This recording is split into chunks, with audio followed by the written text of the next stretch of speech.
Estoy muy emocionada de presentar el siguiente panel, que son las fronteras, movimiento y violencia. Estoy muy agradecida de darle bienvenida a nuestra moderadora increíble del año pasado, Ash, pero rápidamente quiero asegurarme. Hola, Ash, un par de cosas.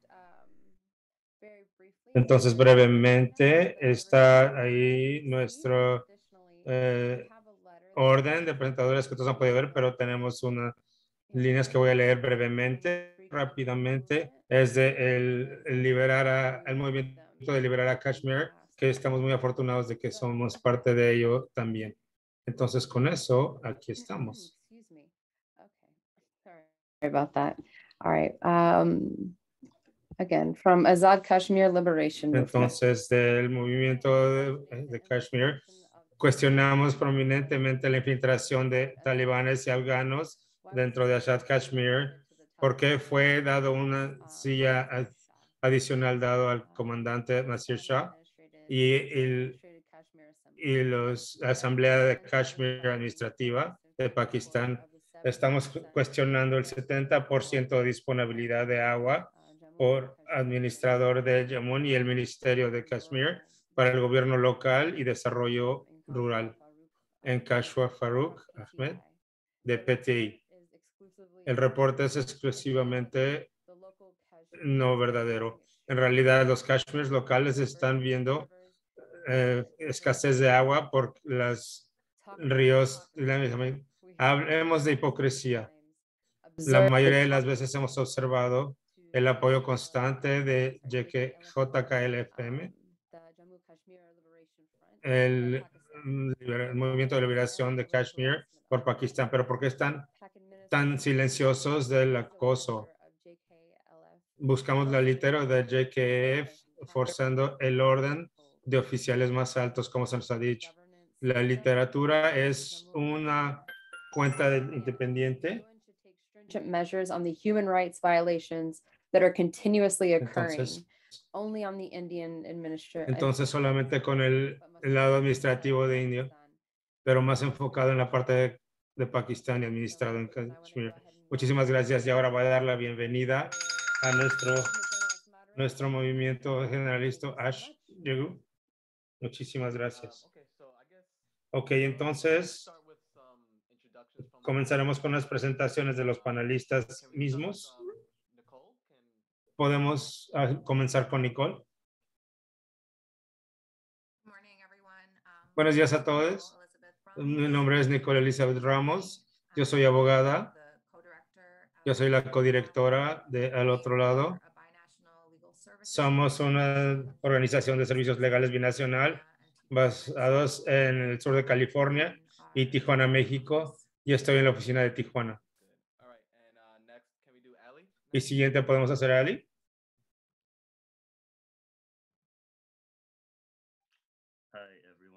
Hola a todos. Perdón que se ve que la pantalla está muy oscuro. No quiero que piensen que quiero ser misterioso. Mi nombre es Ali, pero soy un organizador con la DocuBlack Network y estamos trabajando en diferentes asuntos los últimos años, específicamente antiguerra, asuntos económicos y mi afiliación con la intersección de trabajo abolicionista y trabajo de inmigración. Y yo soy una persona indocumentada. Entonces me encanta estar en este panel. Muchísimas gracias. Ahora, ¿ya está con nosotros? Yeah, I am. You guys Sí, ya sé que está muy bien. Hola, ¿cómo estás, Ash? Un gusto de verte otra vez.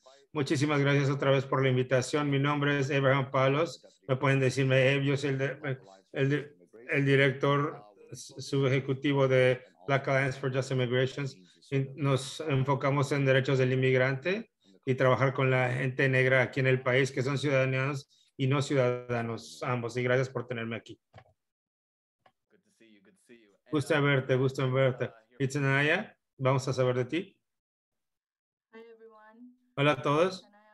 Yo soy Tanaya, soy candidata del doctorado en sociología en la Universidad de California en Davis. La investigación de mi tesis es en la movilidad en la región delta de Bangladesh e India. También soy una investigadora de visita enfocado en seguridad y miembro del equipo de historias de refugiados. Gracias por tenerme a mí. Es un placer estar aquí. Gracias a todos los panelistas por estar aquí. Entonces vamos a entrar a las preguntas abiertas.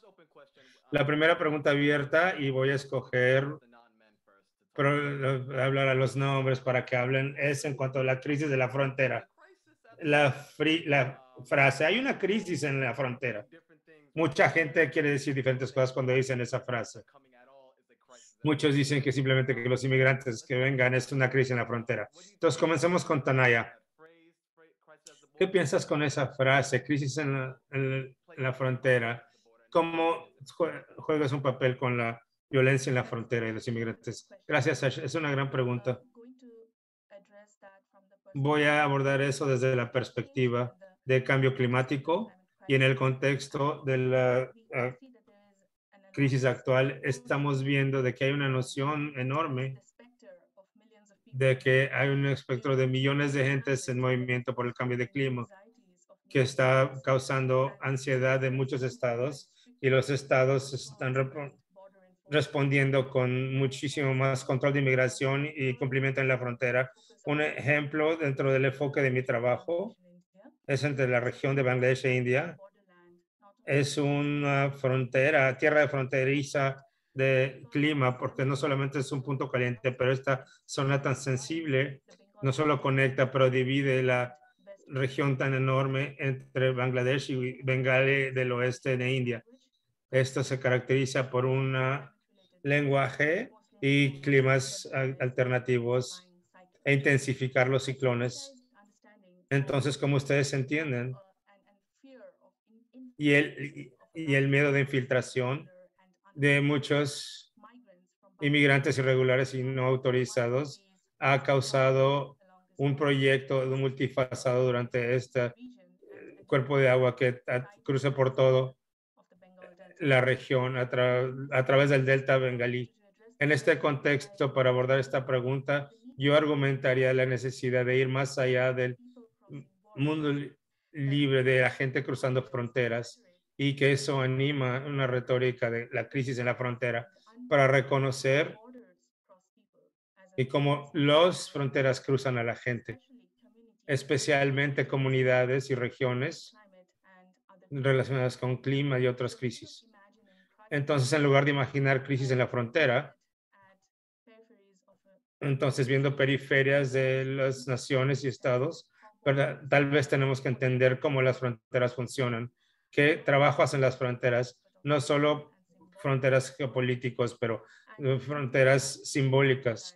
Y para hacer eso tenemos que darnos cuenta que las fronteras están en todos lados, todos alrededor de nosotros, impactando las vidas diarias basados de dónde y cómo estamos localizados en la intersección de privilegio y opresión y los efectos que están forzados por estados en ambas ocasiones son efectos estructurales que son violencia simbólica y estructural. Entonces, tenemos que reorientar la lente de crisis a la frontera a un entendimiento más profundo de fronteras como crisis. Sí, quiero darle a Nicole también una oportunidad de esta pregunta, porque hay muchos paralelos entre la frontera de India y Bangladesh y la frontera entre Estados Unidos y México con las cercas y especialmente de India con el partido de la derecha, con todos esos bengalis malditos y demás. Entonces, Nicole, ¿qué piensas? La crisis de la frontera, ¿qué piensas de esa frase? Definitivamente sé que hay una crisis en la frontera, pero no creo que la crisis es la gente. Yo creo que la crisis es el rehusar del gobierno de Estados Unidos de poner los derechos internacionales.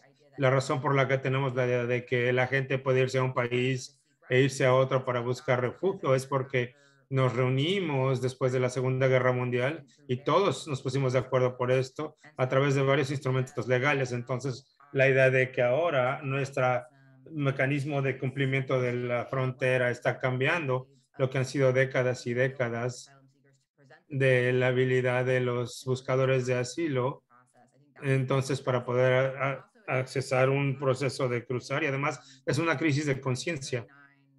En 1939 el gobierno de Estados Unidos se hizo el St. Louis, que tardó más de muchos refugiados que trataban de irse de la Segunda Guerra Mundial, entonces no se les dejó, tuvieron que regresar a Europa y se regresaron y tuvieron que morir. Entonces ahora con la frontera cerrada bajo el título 42 que salió por la administración de Trump y continúa bajo la administración de Biden, estamos viendo que en St. Louis todos los días los buscadores de asilo que están tratando de cruzar para poder salvar sus vidas. Entonces yo sí diría que hay una crisis en la frontera, pero es rehusar la ley y entonces es simplemente miles de personas cada mes para ir a un lugar que sabemos van a morir. Entonces, ok, entonces finalmente se lo voy a dar a los hombres. Las fronteras abiertas harían la crisis de la frontera para la inmigración mucho más seguro. De hecho, es cruzar estas líneas imaginarias. Entonces, las fronteras abiertas harían a la gente más segura. Entonces, vamos con mi primero. Para Abe, muchísimas gracias. Entonces, con las fronteras harían, sí, estamos pensando esto, entonces ya que la situación es muy peligrosa ahora, entonces déjenlo concretamente, ¿cómo haría eso una persona más segura? Sí, claro. Entonces yo quiero dar una distinción. Esa es la meta, que esperamos que lo haría menos peligroso. Eso no quiere decir que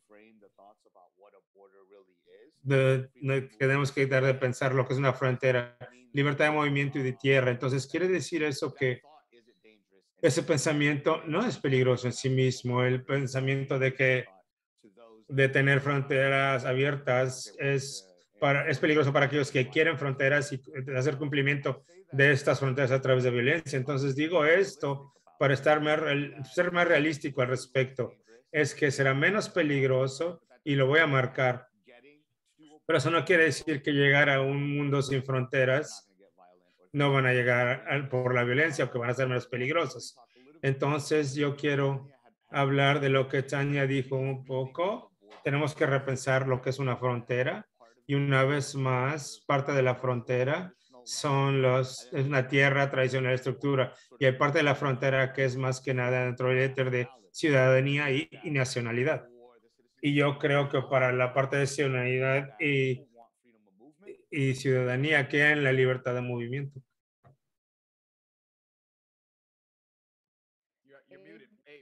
Te fuiste en silencio. Te fuiste en Thing we heard was freedom of movement. Sí, la última vez que lo que escuchamos fue, sí, entonces libertad de movimiento. Y no creo que una persona necesite un pasaporte, necesita ser un ciudadano de cualquier país para demandar respeto o dignidad de su vivir. No necesitas ser un nacional de un país para moverte por este mundo de una manera pacífica. Y conforme nos movemos hacia esa dirección, yo creo que no va a ser un camino fácil, sino va a ser una lucha para nada.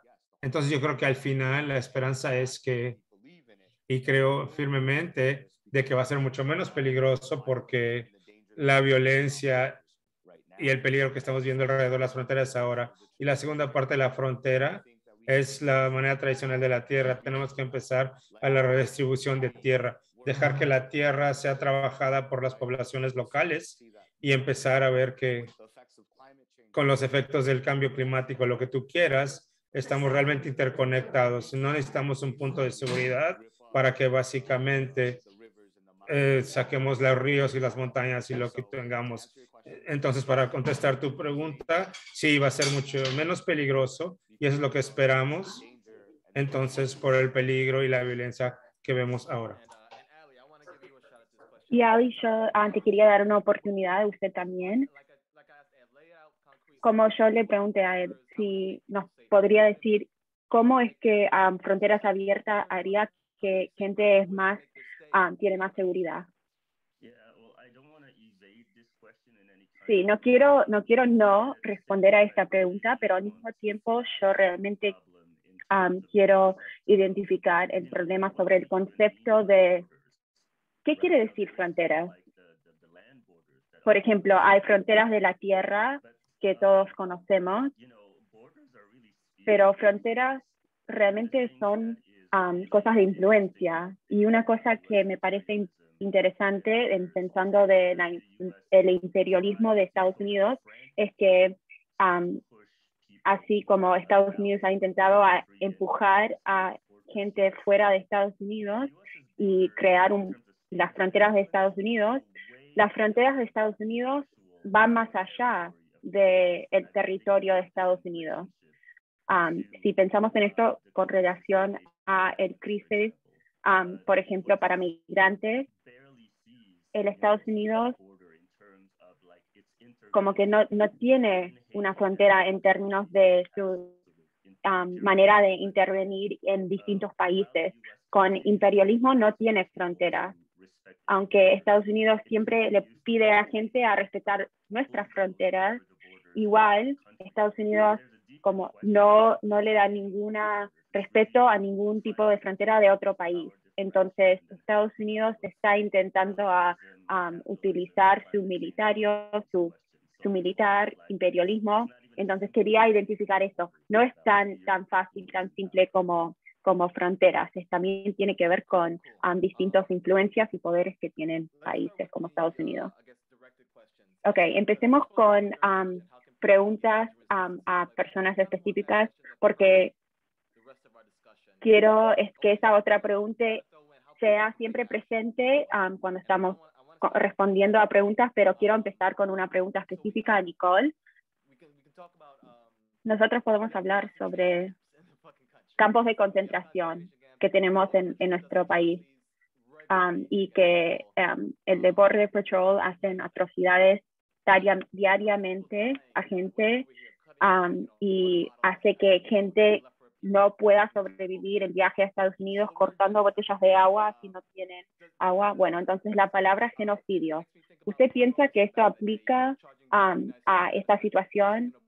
Me hace pensar a Paul Robertson, que dijo que lo que Estados Unidos hizo a gente afroamericana en Estados Unidos era genocidio. ¿Y usted piensa que eso aplica también en esta situación? Sí, seguramente. La manera en que nosotros tratamos a inmigrantes es una extensión a cómo Estados Unidos trató a comunidades de color históricamente en Estados Unidos. Históricamente fue genocidio.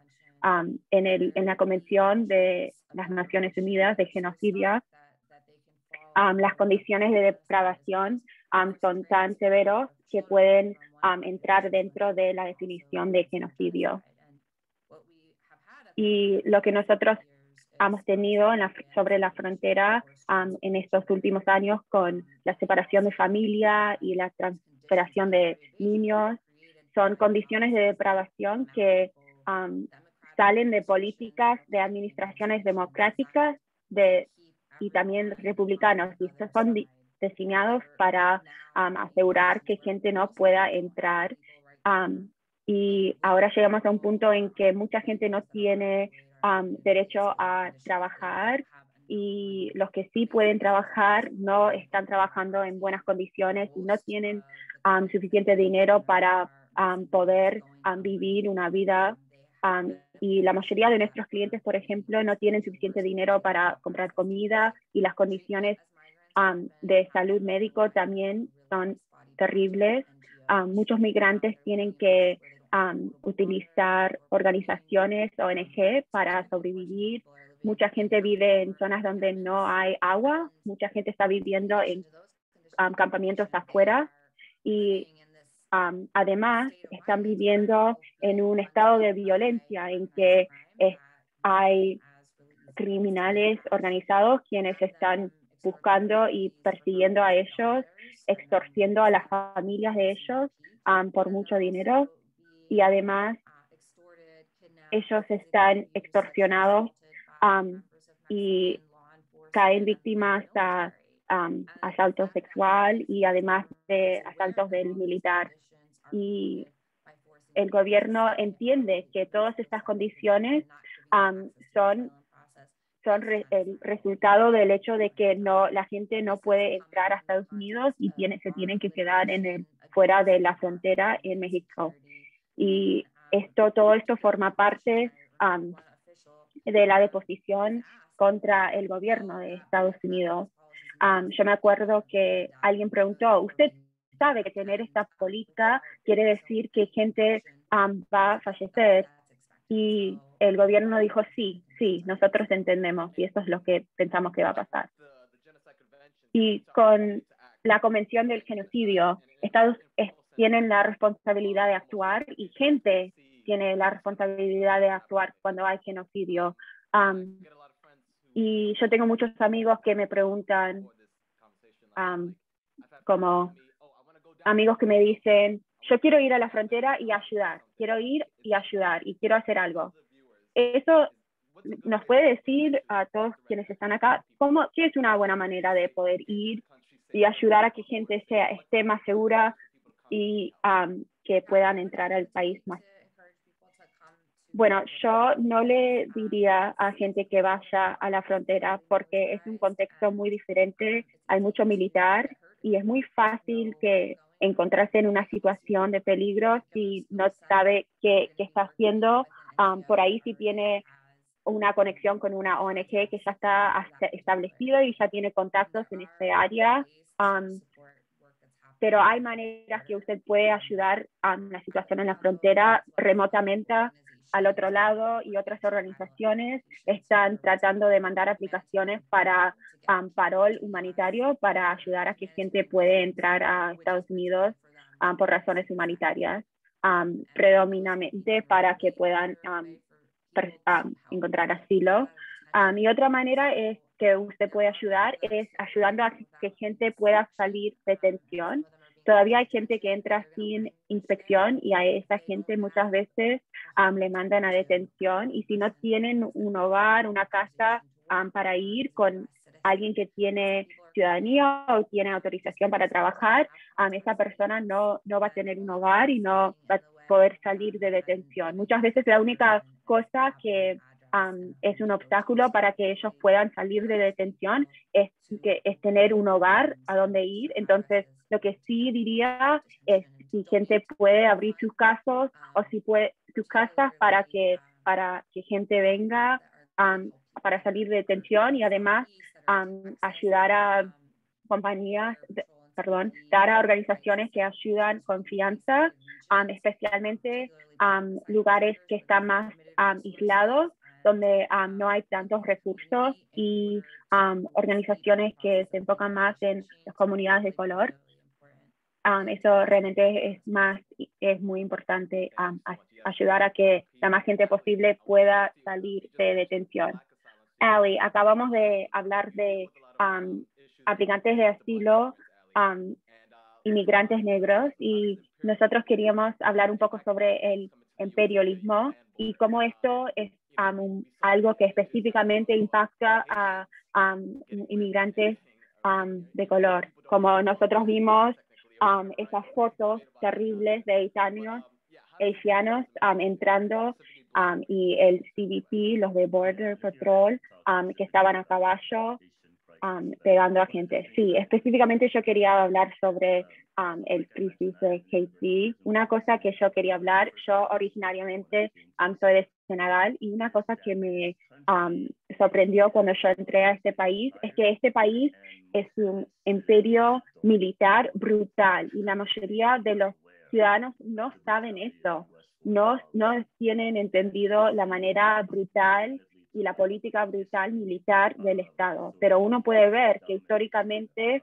la dominación de Estados Unidos, especialmente en Haití. Haití ha intentado a luchar para su libertad desde que empezó, y Haití sigue pagando por su fin original, es que ellos son el primer país que pudo llegar a un poderoso país, y Estados Unidos es predominantemente uno de los países quienes están haciéndole dificultades a Haití. Después del régimen de Daoudi, la población de Haití pudo seleccionar a un presidente que era más de la izquierda y desafortunadamente Estados Unidos participó en el hecho de sacarlo. Y desde ese entonces la gente de Haití ha intentado luchar para la democracia y constantemente Estados Unidos ha seleccionado líderes en Haití quienes no ayudan a que Haití llegue a la libertad. Y en estos últimos años, los terremotos han contribuido a los catástrofes y muchos migrantes en Haití han intentado salir por varios años. Aunque estas fotos son nuevas, esto es algo que ha pasado por mucho tiempo y una cosa que es frustrante sobre estas imágenes, estas fotos, es como la manera en que ahora llegó a los medios de Estados Unidos. Cuando estas imágenes salieron a los medios de Estados Unidos, todos estaban hablando sobre estos inmigrantes ilegales, quienes estaban intentando cruzar la frontera ilegales. Pero la verdad es que lo único que ellos estaban intentando hacer es usar sus derechos internacionales de derechos humanos de pedir asilo. Y lo que la administración de Biden hizo en hacer que ellos fueran deportados más rápido es literal no darles las oportunidades y violar la ley de derechos humanos. Y bueno, nosotros vemos de los dos lados de la crueldad contra inmigrantes. Vemos en la administración de Trump, pero también viendo la administración de Trump, de Biden, ellos están usando la misma ley para acelerar la deportación de migrantes que usaba Trump. Entonces nosotros vemos la brutalidad de todo esto. Bueno, entonces me parece que lo dejará ahí. No sé si hablamos de ley, hablamos de la falta de ley también. Vamos a ver de las zonas libres constitucionales, la idea de que las fronteras de Estados Unidos, todo alrededor, dentro de 100 millones, la patrulla fronteriza tiene más poder que detener a la gente. Hablen un poquito de eso y díganle a los que nos están viendo. Sí, esto realmente es muy interesante. Entonces yo, como mencioné, soy un activista indocumentado. Realmente no quería meterme en este problema por muchos años porque, por supuesto, tenía miedo de ser encontrado y que me deportaran. Pero finalmente llegó a mí e interesantemente, yo trabajo en la frontera norte. Entonces, cuando la gente habla de la crisis de la frontera, entonces cuando hablan de la crisis en la frontera del sur, no hablan de Canadá, ni piensan de Canadá. Y por eso es que hay una razón por la que jamás van a ver imágenes de canadienses blancos entrando bajo un puente en algún lado. Eso simplemente nunca va a pasar. La conversación de inmigración es definitivamente necesariamente algo racial de quién se ve como un ciudadano americano, y ese concepto está todavía racializado y centrado en la blancura. Entonces, lo que yo quería mencionar de alguno del trabajo que muchos hemos hecho en la frontera del norte, aunque la frontera del sur tiene comprensiblemente mucha atención, la realidad es que la patrulla fronteriza, como mencionaron, tiene jurisdicción dentro de 100 millas de la frontera. Entonces yo veo en Nueva York que está dentro de 100 millas de la frontera, entonces estamos sujetos a la jurisdicción de la patrulla fronteriza. Y creo que fue en 2010, 2006 o 2007, como dije, no había hecho trabajo con derechos inmigrantes, pero comencé a escuchar lo que considero historias de horror de la gente viniendo a nosotros diciendo cómo mi papá fue a la tienda hace 3 días y no lo hemos visto desde entonces. Entonces la gente se está desapareciendo de las calles de Syracuse, y cuando averiguamos es que la patrulla fronteriza, colaboración de las organizaciones de cumplimiento de la ley, estaba haciendo perfiles raciales de la gente y deteniéndolos, poniéndose en centro de detención y deportándolos de unas maneras súper rápidas. Y lo interesante es que hablamos de la ley todo el tiempo, pero habían acuerdos ya que habían salido entre organizaciones locales de cumplimiento y ICE y CBP para poder reforzar sus trabajos. Pero en ese tiempo, yo estaba haciendo un poquito de este trabajo de antideportación. No había ninguno de esos acuerdos, pero las organizaciones locales de cumplimiento, como policía y troopers del estado, estaban colaborando completamente con ICE y con CBP. Entonces la gente podían ser detenidos por, digamos, manejar sin licencia. Entonces ICE y CBP llamaban, bueno, la gente llamaba a la policía y la policía llamaba supuestamente a ICE y CBP para servicios de traducción, pero la gente terminaba finalmente en centros de detención y se comenzaban los procedimientos de deportación hacia ellos. Entonces, ha habido brutalidad en la frontera del norte también, especialmente en los centros regionales de ICCBP cazando a la gente. Y ese es el lenguaje que usan, que es lo que les dice un poquito de la brutalidad y la ideología de estas agencias. Cuando salen a buscar a inmigrantes, muchos de ellos muy seguido dicen, bueno, tengan una buena casa. Esa es su mentalidad y eso es realmente lo que somos y lo que estamos, contra lo que estamos luchando. Entonces quería irme con una nota más positiva que quiere decir que sí hay. El poder de la gente sí tiene diferencia.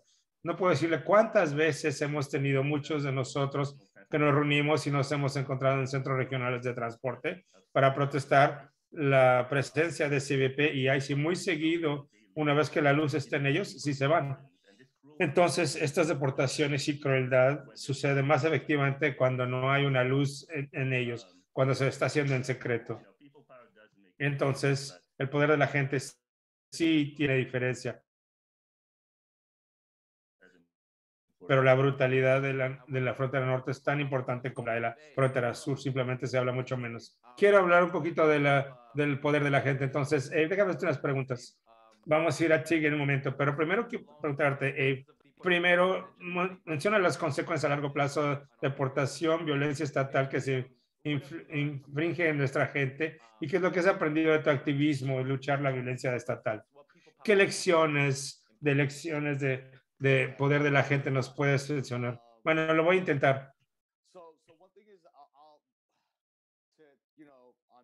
Pues una cosa es que Ali nos mencionó lo que pasa con los inmigrantes negros en el país. Nico, eso es enorme de la frontera y el título 42 y ver a la frontera del sur como un problema. Y creo que, como ustedes saben, desde mi aspecto, desde el trabajo que yo hago, realmente es de ver cómo la gente negra o inmigrantes negros son afectados en la América Negra. Y creo que en la América Negra hay cosas que la gente negra pasa, que se extienden e incluye a los no ciudadanos y que eso es el estado carcelario. Y cuando digo, hablo de la policía, las prisiones y las cortes. Y creo que el sistema migratorio desde 1996, de acuerdo a la legislación, centró básicamente las leyes de inmigración, especialmente de detención y deportación, alrededor del estado carcelario. Y esencialmente dijo que cualquier cosa que le pasa a la gente negra en el sistema de justicia criminal, nos vamos a asegurar que les pasa en el sistema de inmigración. Y es donde comenzaron a expandir los crímenes y los deportaron. Y la deportación obligatoria. Digo todo esto porque cuando vemos a la deportación, en particular de los inmigrantes negros, si vemos a Jamaica, el 90% de las personas deportadas a Jamaica son gente negra, inmigrantes negros, que han tenido contacto con el sistema criminal. Lo mismo pasa con Liberia, lo mismo pasa con Cape Verde. Hay otros países como Belice, inclusive Kenia y Nigeria hasta cierto punto, donde el 70 al 80% de la gente deportada a estos países son gente negra que han tenido contacto con el sistema criminal. Y mejor decirlo, es que nuestro camino de la deportación comienza con las oficinas locales de policía y sus oficiales.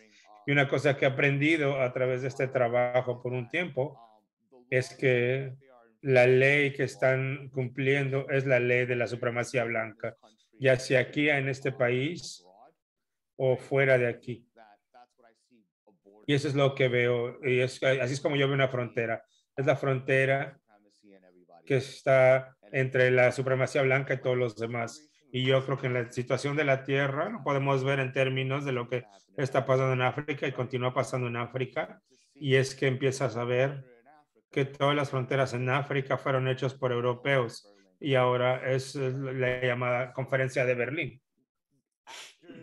Entonces, después de la liberación de África, en que las poblaciones de África dijeron, vamos a sacar de África para que ya no seamos colonizados, y sacaron con la Unión Africana un charter que existe todavía, pero realmente es muy interesante de que estaba leyendo el charter otra vez y en el charter de la Unión Africana que vino después de la liberación africana, es que en una mano necesitamos empujar la narrativa africana hacia adelante, pero en la otra mano tenemos que respetar límites territoriales y coloniales. Y la razón por eso es que había mucho miedo en ese tiempo de que cada uno de los espacios o poblaciones pequeñas que estaban en el continente iban a pelear por obtener su propio pedazo de África, obtener su propio país o estado, nación.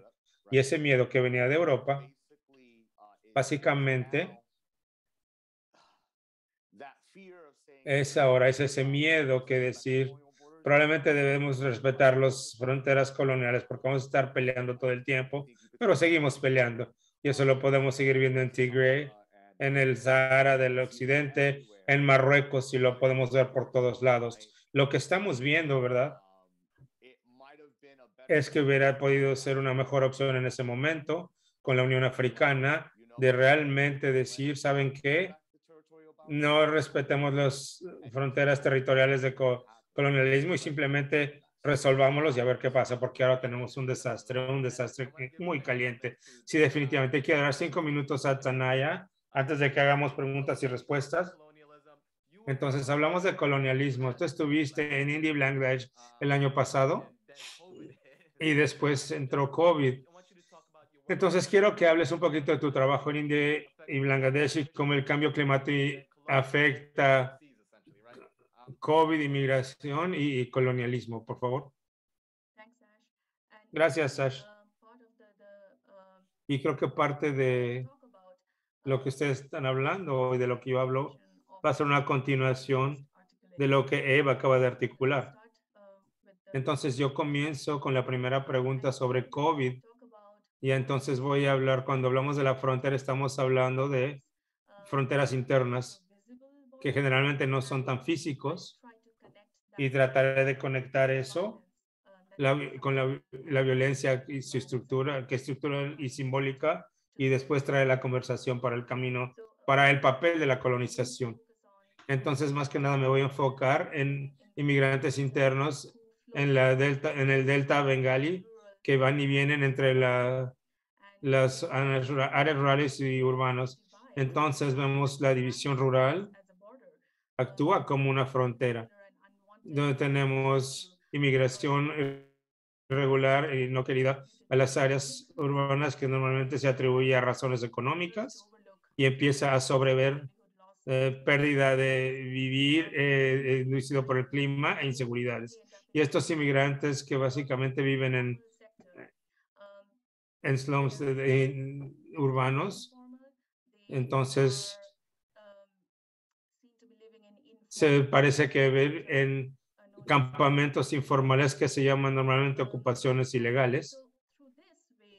Entonces, a través de esta manera, a través de este lenguaje que se usa y la manera que son categorizados, su existencia se está volviendo más informalizada e ilegalizada. Y eso está sucediendo sin que sí crucen una frontera internacional. Pero estas experiencias de violencia, como digo, son estructurales. Vienen a través de la pobreza, hambre, marginalización, discriminación. Están construidas con el valor de trabajo y tener miedo del desalojo. Y luego relacionados con COVID. Conduje parte de mi trabajo de campo durante la pandemia de COVID. Y cuando COVID comenzó una pandemia, fue seguida por una respuesta política nacional en cuanto a un cierre de fronteras completo en India que fue anunciado e implementado con menos de 4 horas de notificación. Y eso resultó en lo que fue visible bajo el resultado de esto, es que los límites internales estatales pueden formarse a través de los trabajadores inmigrantes que tuvieron que regresar a sus aldeas y muchos de ellos en su pie. Entonces, estos inmigrantes que regresan, entonces los que han vivido en áreas urbanas que tienen que ver con vivienda, comida y todo lo demás. Entonces, los inmigrantes que regresan bajo condiciones muy desafiantes que han estado afectados por el ciclón Amphan que pasó justo durante la pandemia.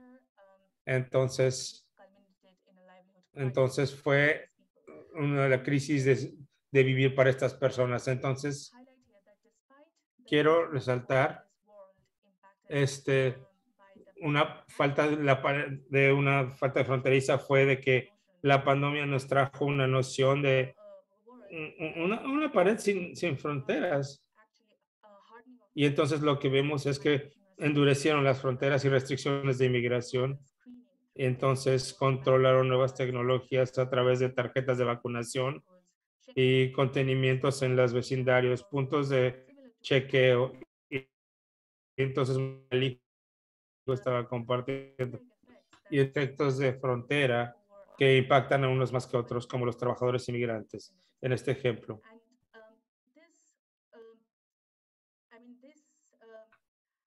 Entonces, esta situación, fue removida y muy distante de muchas historias coloniales, pero el colonialismo ha jugado un papel muy importante en el subcontinente que está formado en las historias postcoloniales de la región. Entonces, como un ejemplo de esto es que la historia de la India, de la gente marginalizada en este panorama más apretado, es de generar ingresos para los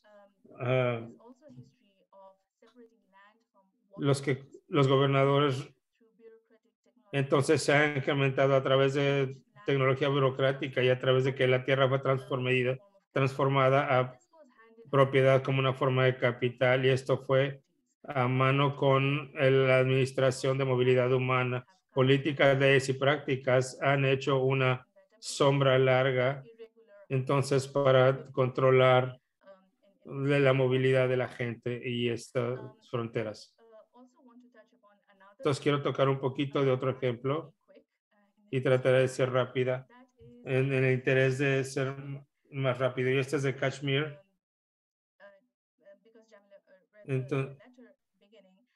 Entonces, desde el principio, has mantenido un territorio en lucha a través de la creación entre India y Pakistán, la frontera. Entonces, las medidas del gobierno indio ha sido de una manera, una insurgencia desde 1989, ya ha mantenido. Entonces, a través de 3 décadas y al gasto del sufrimiento de gente local. Y entonces, el gobierno indio han revocado todo el estatus de la región. Han salido ahora más, prohibición de comunicación y violaciones masivas de derechos humanos. Entonces, en mi pensamiento, estos son pensamientos de efecto de colección.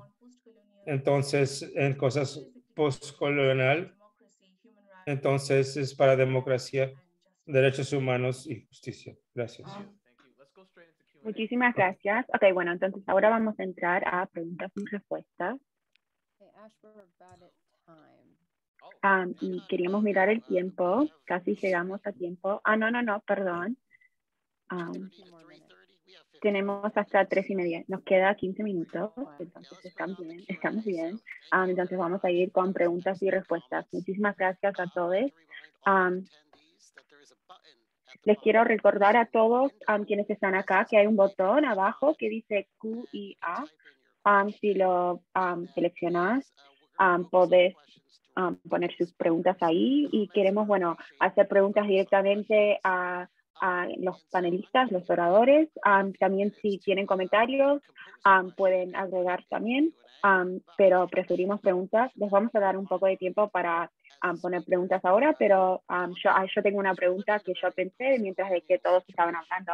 Estamos viviendo en un momento postcolonial y muchos de los problemas sobre los cuales nosotros hemos hablado son de poderes de países del primer mundo y el hecho de que ellos ponen líneas para interrumpir el movimiento de gente. Y quiero saber cómo gobiernos modernos postcolonial durante de que ellos están volviendo a dibujar estas líneas, si es que lo están volviendo a dibujar, o volviendo a transformar, o si lo están dejando en el status quo. Bueno, vamos a empezar con Tenaya. Volviendo a Tenaya. Muchísimas gracias. Esta es una muy buena pregunta. Mi respuesta sería que, de lo que yo entiendo, yo diría que hay una inercia colonial sobre las políticas y la manera en que las políticas están creadas y mantenidas en estos gobiernos. Y la manera en que la frontera, no solo la frontera geopolítica, pero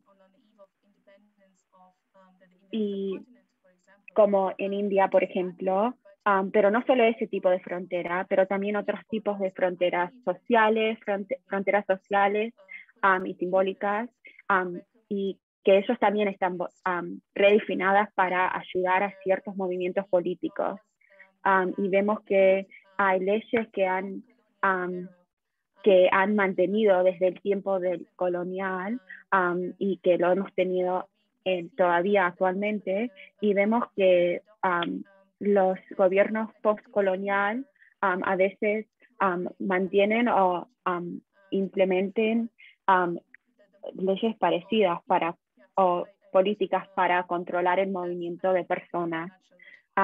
Y bueno, eso es lo que yo quería decir antes. Bueno, por ahí podemos escuchar un poco sobre de Ali, o de Abraham. Lo que yo pienso, el rol de... estoy intentando entender la pregunta un poco más.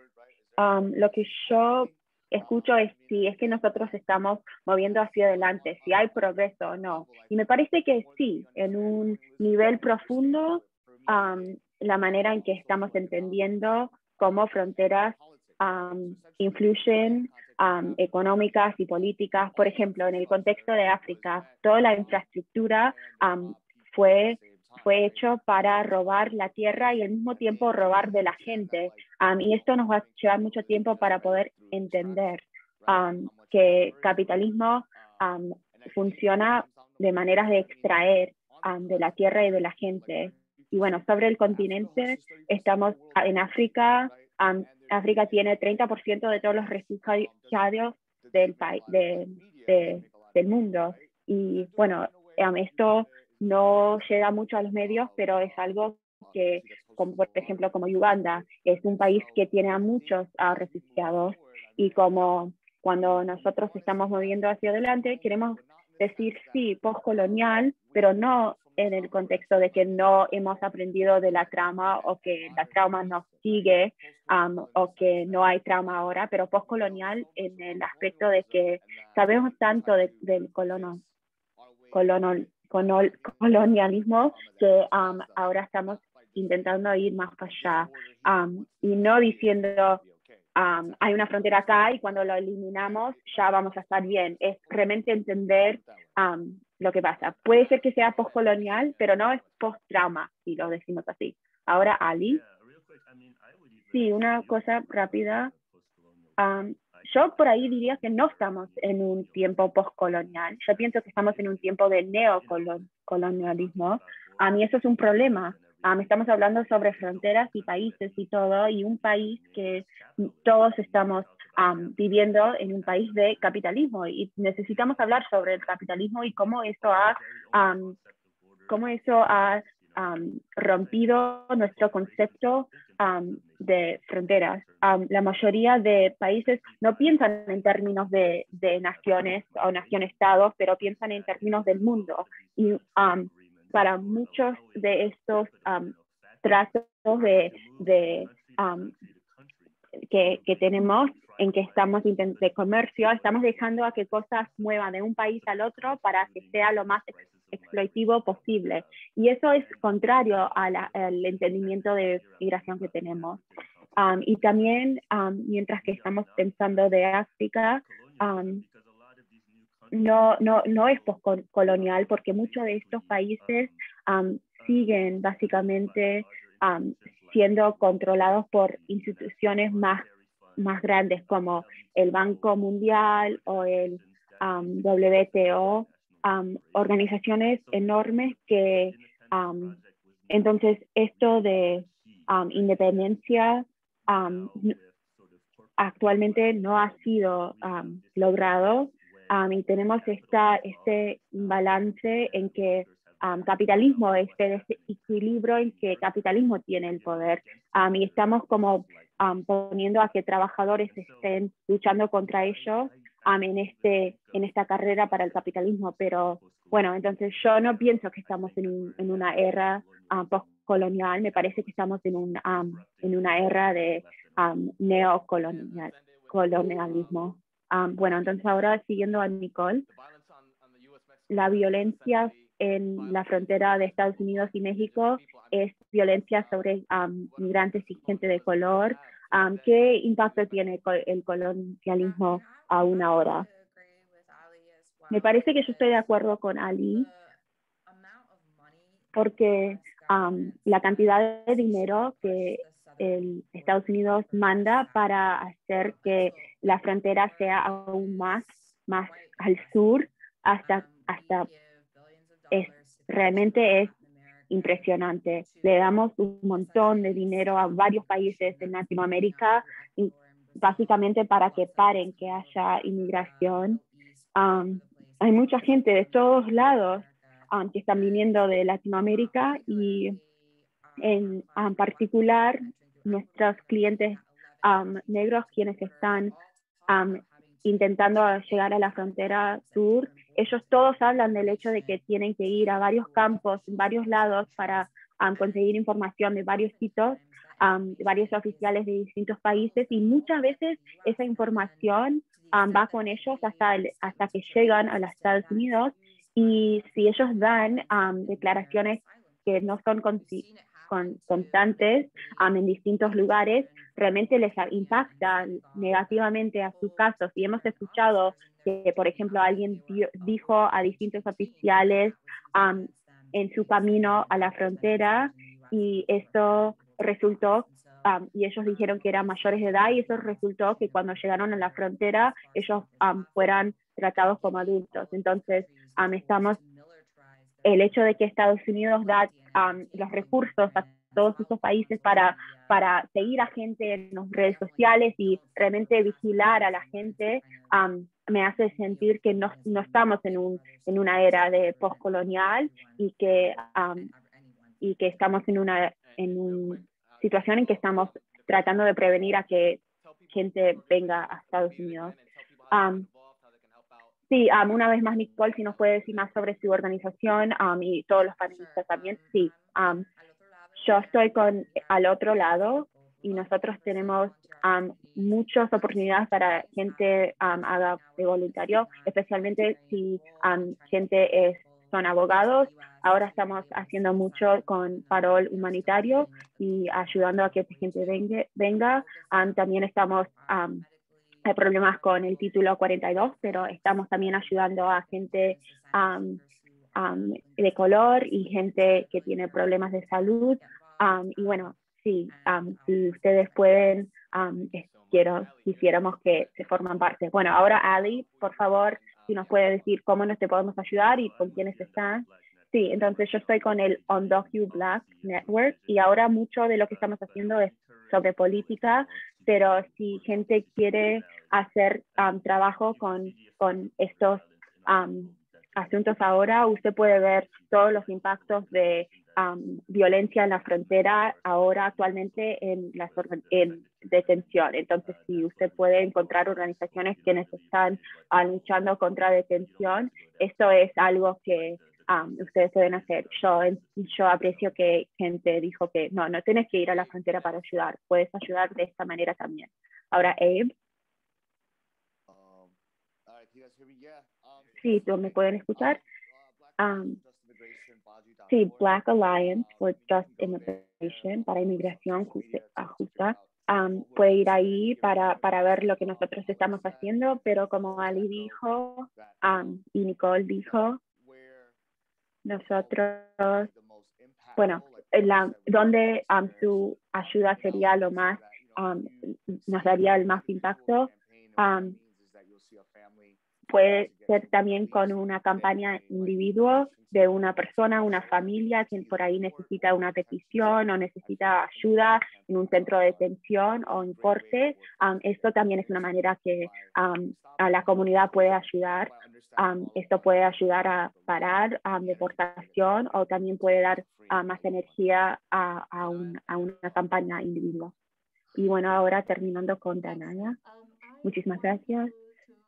Yo quisiera que gente empiece a preguntar físicamente y piense y empiece a compartir historias de migrantes y comparten sus historias en vez de seguir con la narrativa y la retórica del Estado, y que pregunten de una manera crítica sobre la violencia. Y cuando nosotros pensamos de violencia, nosotros pensamos de refugiados, pero también hay migrantes internamente que se están moviendo dentro de países, y también esto es algo que tenemos que hablar. Por ejemplo, gente quienes están impactados por crisis climáticos, y esto también afecta todo de climático. Y si ustedes también pueden identificar y entender que refugiados de climáticos también es algo importante que tenemos que concentrar. Muy bien a todos, gracias panelistas, gracias muchísimas gracias. Gracias Ash por moderar y facilitar. Sí, los sacamos a todos. Principal. Gracias a todos y gracias por la pregunta y regresaremos bueno, vamos a seguir a las 3:45. Profesora Chávez nos dio un excelente. No, just thank you guys so much for this incredible panel. I'm so happy to have Ash back as well as Abe and our. Okay, gracias por este panel tan increíble y también que Abe. Entonces, Nicole Zanaya, gracias por ser parte de este panel y todos los que están en la asistencia. Muchísimas gracias, Yamila. Take care. Thanks a lot. Gracias. Take care. Bye. Chao.